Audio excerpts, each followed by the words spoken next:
Hai, Assalamualaikum. Salam jumpa dengan Bimbel Jakarta Timur. Kali ini kita akan membahas beberapa latihan soal tentang hukum perbandingan volume yang merupakan materi kimia kelas 10. Disimak sampai selesai ya videonya. Soal yang pertama, diketahui persamaan reaksi gas nitrogen dan gas hidrogen yang membentuk gas amonia. Di sini persamaannya sudah setara.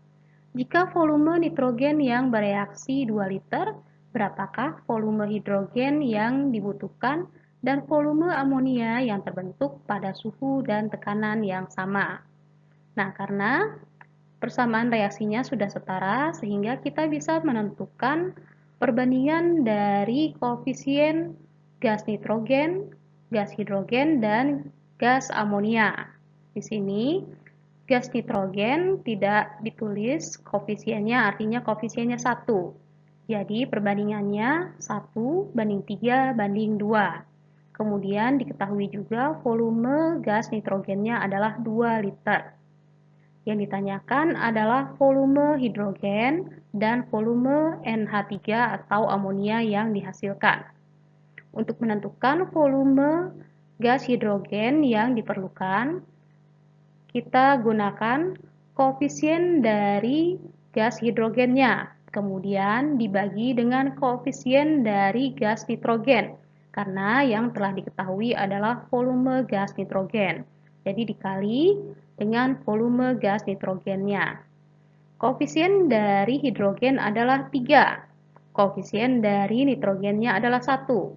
Jadi sama dengan 3/1 dikali volume nitrogennya adalah 2.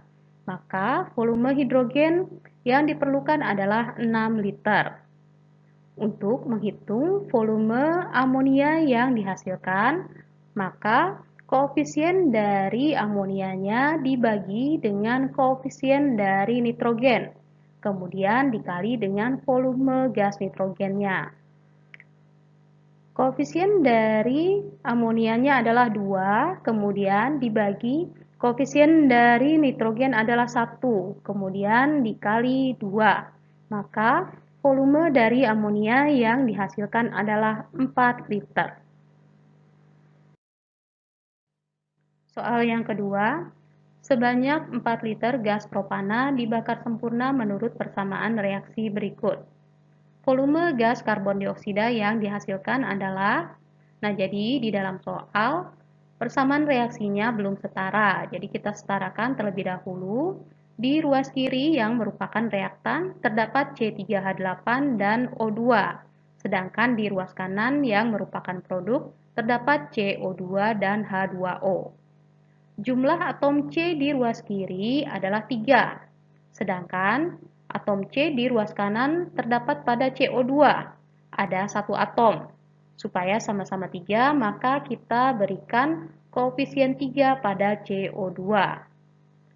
Atom H di ruas kiri ada 8, sedangkan di ruas kanan terdapat pada H2O, atom H-nya ada 2. Maka supaya menjadi 8, kita kalikan dengan 4, jadi koefisiennya adalah 4. Sekarang bisa kita hitung jumlah atom O di ruas kanan, yaitu pada produknya. CO2 terdapat 2 atom, kemudian dikalikan dengan koefisiennya adalah 3, jadi 3 dikali 2. Kemudian ditambah jumlah atom O pada H2O adalah 1, nah karena koefisiennya adalah 4, jadi 4 dikali 1. Sehingga total atom O di ruas kanan adalah 10. Sedangkan atom O di ruas kiri ada 2, yaitu pada gas oksigen. Maka harus dikalikan 5 supaya sama-sama 10. Jadi koefisiennya 5. Sekarang kita telah dapatkan perbandingan koefisien dari C3H8, O2, CO2, dan H2O. Pada C3H8 tidak ditulis koefisiennya, artinya 1. Jadi 1:5:3:4. Yang ditanyakan adalah volume gas karbon dioksida. Maka yang kita hitung adalah koefisien dari karbon dioksidanya, kemudian dibagi koefisien dari C3H8 karena yang diketahui adalah volume dari C3H8 atau propana. Kemudian terakhir dikali dengan volume dari propana tersebut. Jadi sama dengan koefisien dari CO2-nya adalah 3 per koefisien dari C3H8 adalah 1 dikali volumenya 4. Maka volume dari karbon dioksida yang dihasilkan adalah 12 liter. Kita lanjutkan soal yang ketiga. Pada suhu dan tekanan tertentu, 5 liter gas etana dibakar menurut reaksi berikut. Pada suhu dan tekanan yang sama, tentukan volume gas oksigen yang diperlukan untuk menghabiskan gas etana. Nah, sama ya. Persamaan reaksinya di sini belum setara, maka kita setarakan terlebih dahulu. Di ruas kiri, yaitu pada reaktan, terdapat 2 atom C. Di ruas kanan, atom C-nya terdapat pada CO2 ada 1. Maka kita kalikan 2 supaya sama-sama 2. Kemudian, jumlah atom H di ruas kiri adalah 6. Maka pada H2O kita berikan koefisien 3. Sehingga jumlah atom H-nya adalah 3 dikali 2. Kemudian di sini bisa kita hitung total atom O pada produk, yaitu di ruas kanan. Terdapat 2 dikali 2 pada CO2, ditambah 3 dikali 1 pada H2O. Maka totalnya adalah 4 ditambah 3 yaitu 7. Nah, karena jumlah atom O di ruas kiri ada 2. Supaya menjadi 7, maka dikalikannya dengan 7 per 2. Sehingga kita dapatkan di sini perbandingan koefisien dari C2H6, O2, CO2, dan H2O adalah 1 dibanding 7 per 2, dikali 2, dibanding 2, dan dibanding 3.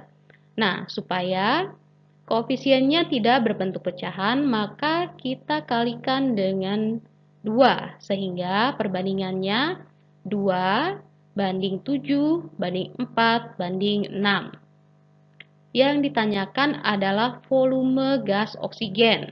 Sedangkan di dalam soal yang diketahui adalah 5 liter gas etana.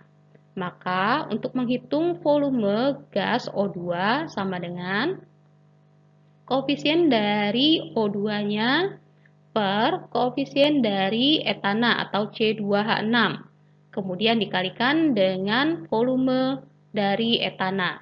Jadi sama dengan 7 per 2 dikali 5. Maka volume dari oksigen yang diperlukan adalah 17,5 liter.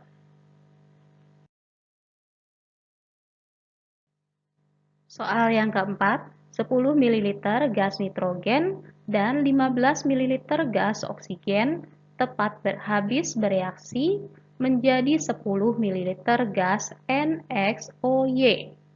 Tentukan rumus kimia gas NXOY tersebut.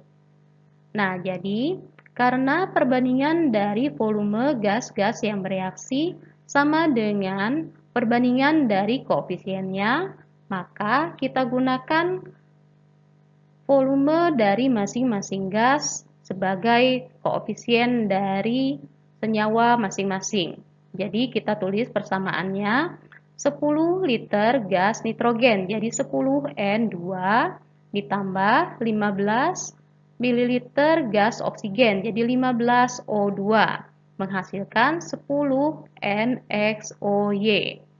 Nah, kita setarakan di sini jumlah atom N di ruas kiri adalah 10 dikali 2. Sedangkan jumlah atom N di ruas kanan adalah 10 dikali X.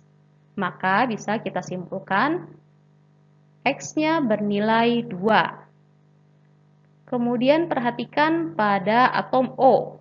Jumlah atom O di ruas kiri adalah 15 dikali 2. Sedangkan di ruas kanannya adalah 10 dikali Y. Jadi 30 sama dengan 10Y. Maka nilai Y adalah 30 dibagi 10, yaitu 3. Sehingga bisa kita dapatkan di sini rumus kimianya adalah N2O3.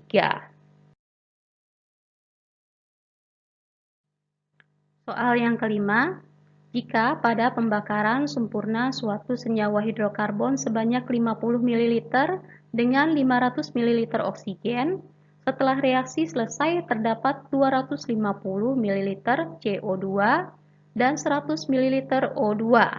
Maka H2O yang terbentuk sebanyak. Nah, di sini hidrokarbon dibakar dengan oksigen sehingga menghasilkan CO2 dan H2O. Karena hidrokarbonnya tidak disebutkan senyawanya, maka kita tuliskan saja sebagai CXHY. Dibakar dengan oksigen dan menghasilkan CO2 dan H2O. Karena di akhir reaksi terdapat oksigen yang bersisa, maka kita perlu tuliskan terlebih dahulu senyawa-senyawa pada awal reaksi, senyawa yang bereaksi, dan senyawa yang tersisa. Pada awal reaksi terdapat 50 ml senyawa karbon, hidrokarbon, dan 500 ml oksigen. Sedangkan di akhir reaksi terdapat 250 ml CO2 dan 100 ml O2.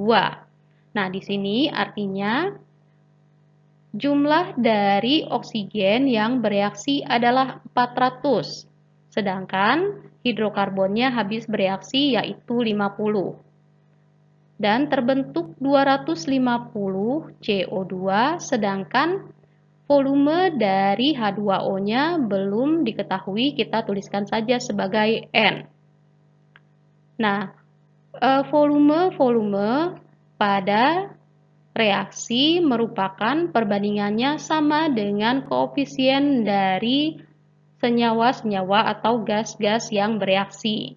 Jadi, perbandingan dari CXHY, O2, CO2, dan H2O adalah 50 banding 400 banding 250 banding N. Nah, perhatikan di ruas kiri sebagai reaktan dan di ruas kanan sebagai produk, kita bisa tentukan jumlah atom O-nya. Pada reaktan, jumlah atom O-nya adalah 400 dikali 2. Jadi koefisiennya yaitu 400 dikalikan dengan jumlah atom O pada O2. Pada produknya yaitu CO2 dan H2O, atom O-nya adalah 250 dikali 2. Karena terdapat 2 atom di CO2, ditambah N dikali O pada H2O adalah 1. Nah, jadi jumlah atom O di ruas kiri dan di ruas kanan harus sama. Jadi 400 dikali 2 yaitu 800 sama dengan 500 ditambah N. Sehingga bisa kita tentukan nilai N-nya adalah 800 dikurang 500, yaitu 300. Maka jumlah dari H2O yang terbentuk adalah 300 ml. Nah, demikianlah pembahasan kita kali ini. Semoga bermanfaat dan mudah dipahami. Jangan lupa ya, like dan share. Wassalamualaikum warahmatullahi wabarakatuh.